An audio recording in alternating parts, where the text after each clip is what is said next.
Good morning, all. Now we will start our next topic of Economics, Chapter 2.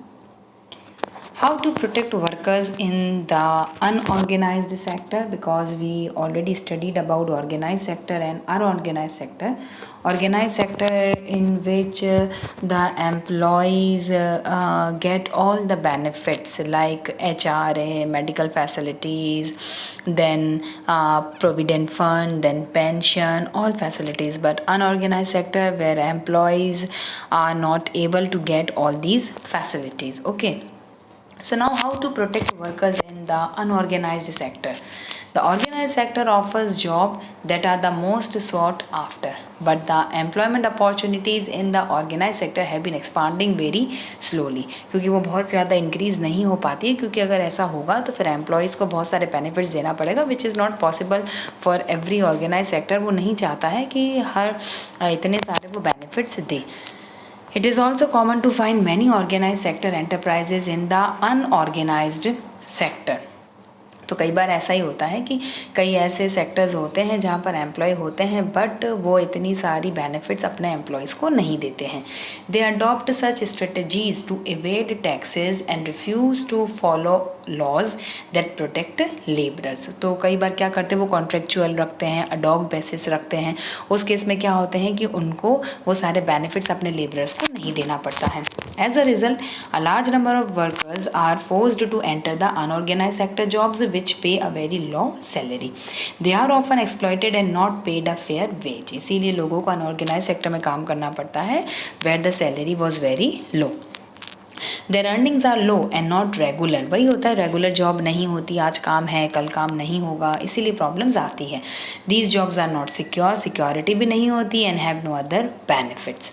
Since the 1990s, it is also common to see a large numbers of workers losing their jobs in the organized sectors. इसीलिए लोग क्या होता है कि बहुत ज़्यादा opportunities नहीं होती ऑर्गेनाइज सेक्टर में, इतना जॉब नहीं होता है. These workers are forced to take up jobs in the unorganized sector with low earnings. और कई बार ऐसा होता है कि अगर कोई क्राइसिस आते हैं उस केस में गवर्नमेंट क्या करती है, या जो ऑर्गेनाइज सेक्टर धीरे धीरे जॉब्स की कम कर लेते हैं, उनका कई एम्प्लॉयज़ को निकालना स्टार्ट कर लेते हैं. तो फिर उस केस में जो एम्प्लॉयज़ उनको अनऑर्गेनाइज सेक्टर में जाना पड़ता है. Hence, beside the need for more work, there is also a need for protection and support to the workers in the unorganized sector. इसीलिए हमें उनका ध्यान रखना कंपल्शन है अनऑर्गेनाइज सेक्टर में भी. Who are these vulnerable people who need protection? किसको चाहिए? In the rural areas, the unorganized sector mostly comprises of landless agricultural laborers, small and marginal farmers, sharecroppers and artisans such as weaver, blacksmith, carpenter, goldsmith. इन सबको हमें protection देना compulsion है. Nearly 80% of rural household in India are in small and marginal farmer category. मतलब उनके पास इतना investment इतना money नहीं होता है. These farmers need to be supported through adequate facility for timely delivery of seeds, agriculture inputs, credit, storage facilities, marketing outlets. तो ये compulsion है कि time to time in farmers को ये सारे securities provide करनी चाहिए, either from the government or from the enterprises or from the large farmers, जैसा भी हो बट उनको सपोर्ट चाहिए होता है.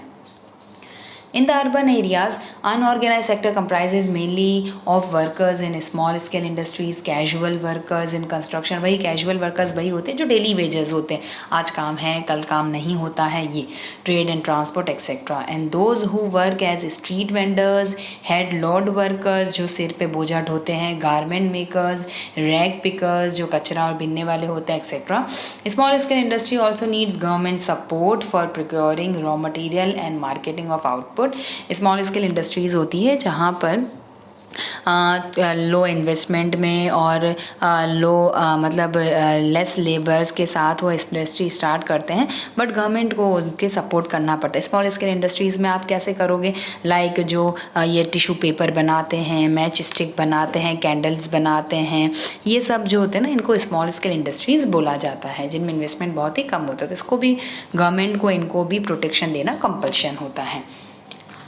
The casual worker in both rural and urban areas need to be protected. Casual workers वही होते हैं जो डेली वेजेस पे काम करते हैं.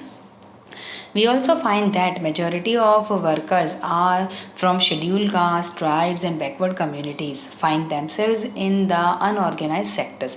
प्रॉब्लम है एजुकेशन की, अगर इतना एजुकेटेड वो लोग नहीं होंगे क्योंकि उनका इनकम नहीं होता है, उनको बहुत ज़्यादा प्रमोशन नहीं मिलता है, तो इसीलिए फिर क्या होता है कि उनके पास स्किल नहीं होता है, नॉलेज नहीं होता है, तो वो ऑर्गेनाइज सेक्टर में उनको जॉब नहीं मिल पाती। इसलिए फिर इंडिया में रिजर्वेशन भी स्टार्ट हुआ था। तो स्टिल गवर्नमेंट को फोकस करना ज़रूरी है। Beside getting the irregular and low paid work, these worker also face social discrimination. वही है, सोशल डिस्क्रिमिनेशन आज भी होता है। Protection and support to the unorganised sector worker is thus necessary for both economic and social development. तो इस तरह से लोगों को जो इस तरह SC ST कास्ट से बिलोंग करते हैं, दूसरी बैकवर्ड क्लासेस से बिलोंग करते हैं, तो गवर्नमेंट उनको रिजर्वेशन प्रोवाइड कर रखा है। साथ ही साथ उनको इकोनॉमिक बेनिफिट्स भी मिलने चाहिए, सोशल बेनिफिट्स भी मिलने चाहिए, ताकि वो भी अपना ग्रोथ कर सके। Now this is all about let's recall. तो इसको आपको अच्छे से एक बार चेक करना है कि क्या क्या हमने पढ़ा, क्या क्या हमने नहीं पढ़ा। Now primary secondary criteria use, classifying economic activities, कहाँ कहाँ पर कैसा होता है, तो अब ये आपको सब बताना है। Now the next is sectors in term of ownership. Ownership के टर्म में भी categorise 2 sectors, public sector and private sector. ठीक है। Now in private sector, in public sector the government own most of the assets and provide all the services. तो जहाँ पर government का role होता है that is known as public sector, and in private sector ownership of assets and delivery services is in the hand of the private individuals और companies. तो वो private sector होते हैं। रेलवेज में क्या आएगा, रेलवेज, पोस्ट ऑफिसेज, ये सब क्या है, पब्लिक सेक्टर है। वे टाटा आयरन, टिस्को, रिलायंस इंडस्ट्रीज, ये सब क्या है, प्राइवेट सेक्टर्स है।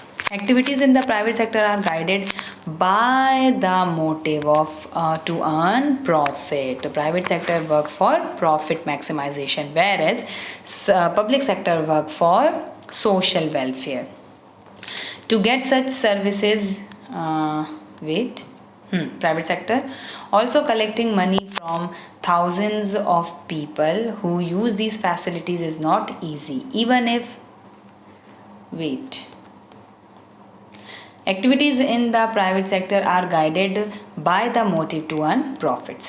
To get such services, we have to pay money to these individuals and companies. तो हमें उनको पैसा देना पड़ता है. The purpose of the public sector is not just to earn profit, it is for social welfare.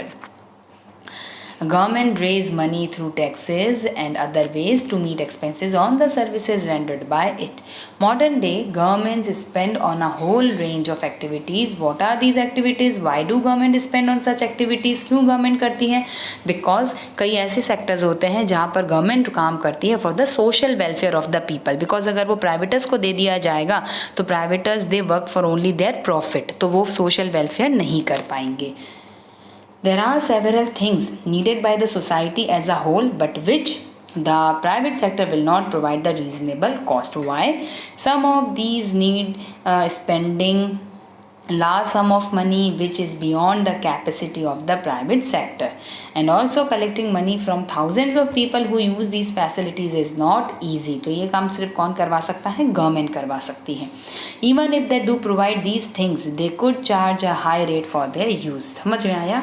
Like जैसे railways है, तो रेलवेज आज किसके अंडर में है? गवर्नमेंट के। अगर यही प्राइवेटर्स के अंडर में होगा तो फेयर बढ़ जाएगा, तो लोगों के लिए पॉसिबल नहीं होगा रेलवेज में है ना, जो सफ़र करना, ट्रैवलिंग करना। तो इसीलिए ये सबको देखते हुए, क्योंकि रेलवेज किसके लिए रन करता है? सोशल वेलफेयर के लिए। गवर्नमेंट इससे टैक्स भी कलेक्ट करती है, रेवेन्यू भी कलेक्ट करती है, और सोशल वेलफेयर भी होता है, क्योंकि हर टाइप का पैसेंजर उसमें रन कर सकता है, चाहे वो स्लीपर क्लास हो, चाहे वो AC क्लास हो, चाहे वो सिटिंग क्लास हो। तो अलग अलग कैटेगरीज बनी हैं, तो इस तरह सबके बारे में सोचा जाता है। तो इसीलिए ये सब काम कौन कर सकती है? सिर्फ गवर्नमेंट। अगर ये हम प्राइवेटर्स को दे दे तो प्राइवेटर्स इतना ज़्यादा नहीं सोचेंगे, वो सिर्फ अपना प्रॉफिट सोचेंगे, और इसीलिए हैंडल करना उनके लिए पॉसिबल नहीं होगा।